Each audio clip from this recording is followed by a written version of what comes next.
दोस्तों, अंग्रेजों ने भारत से कितना धन लूटा होगा? लगभग 250 साल के शासन में अंग्रेज हिंदुस्तान से कितना धन लेके गए? भारत के प्रसिद्ध अर्थशास्त्रियों ने जो इसके ऊपर ब्यौरा दिया, उस आंकड़े के ऊपर मैं चर्चा करूंगा। पिछले दिनों आपने देखा होगा, अंग्रेजों की महारानी एलिजाबेथ जो है द्वितीय का निधन हो गया।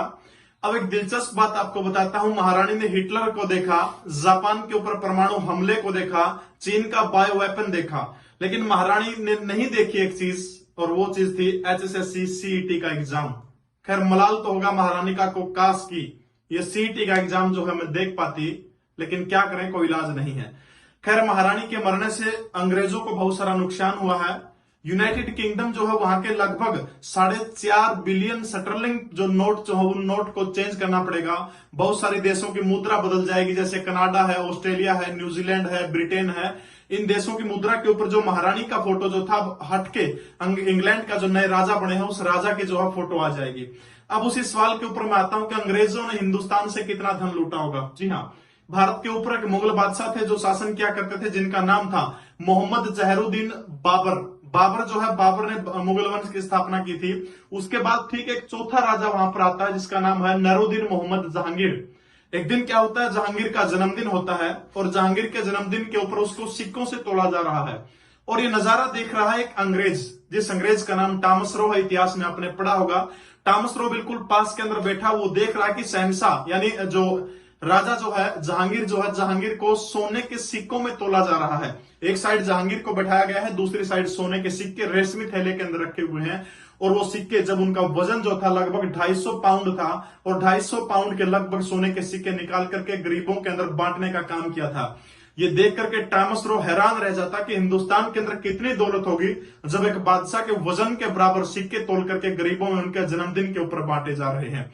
टॉमस रो बादशाह के दरबार के अंदर घुटनों के बल पर बैठता था, और घुटनों के बल पर बैठते बैठते लगभग 3 साल उसको लगे। और उस 3 साल के अंदर साल आती है 1618।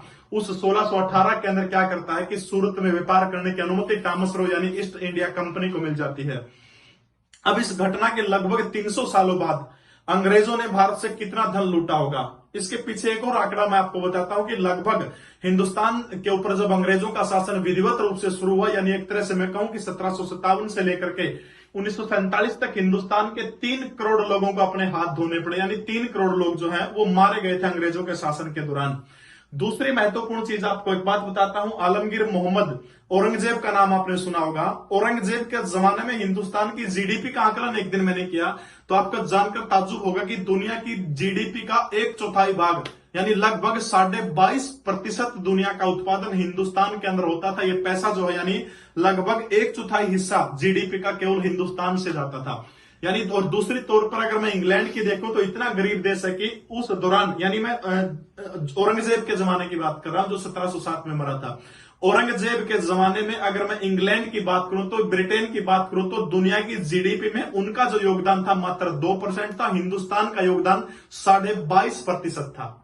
भारत के 2 प्रसिद्ध अर्थशास्त्री हुए हैं, एक तो प्रोफेसर अमर्त्य सेन जिनको नोबेल पुरस्कार मिल चुका है, दूसरा 1991 से 1996 के अंदर भारत के अंदर आर्थिक उदारीकरण लेके आने वाले डॉक्टर मनमोहन सिंह। इन दोनों अर्थशास्त्रियों ने आकलन किया कि अंग्रेज हिंदुस्तान से कितना पैसा लेकर गए हैं। आपके कैलकुलेटर के अंदर जीरो कम पड़ जाएंगी, और वो पैसा था आज के हिसाब से हमने जब कैलकुलेशन की तो 45 खरब डॉलर। 45 खरब डॉलर, जी हां।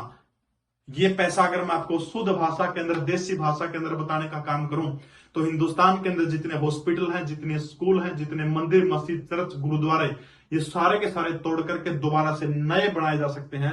उसके बावजूद भी बहुत सारा पैसा बच जाएगा। इतना पैसा अंग्रेज जो है हिंदुस्तान से लेकर के गए हैं।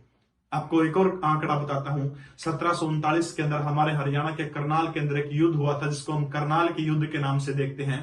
मोहम्मद शाह रंगीला और दुरानी वंश का एक शासक जिसका नाम नादिर शाह है, नादिर शाह और रंगीला के बीच में जो युद्ध 1739 के अंदर हुआ था, उस युद्ध के बाद मोहम्मद शाह रंगीला को डरा करके अहमद शाह अब्दाली का ये वंशज, ये पूर्वज काम क्या करता है, लगभग 143 अरब डॉलर रुपए हिंदुस्तान से लूट के लेके जाता है। 143 अरब डॉलर, इतने रुपए हिंदुस्तान से लूट के ले जाता है। आप हिंदुस्तान का सोच सकते हैं कि इस देश को क्यों सोने की चिड़िया कहा जाता था।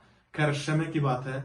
जो अंग्रेज ड्रेस पहनते थे, अंग्रेजों के जनरल होते थे, या भी जो अंग्रेज अधिकारी हिंदुस्तान के अंदर आकर के अपनी जो ड्रेस पहनते थे, आज जिस ड्रेस को पहनने से भारत के लोग घरों के अंदर दुबक कर चले जाया करते थे कि लाट साहब उस ड्रेस को पहने बिहार रहे हैं, उस ड्रेस को आज राम बैंड वाले उस ड्रेस की शोभा बढ़ा रहे हैं।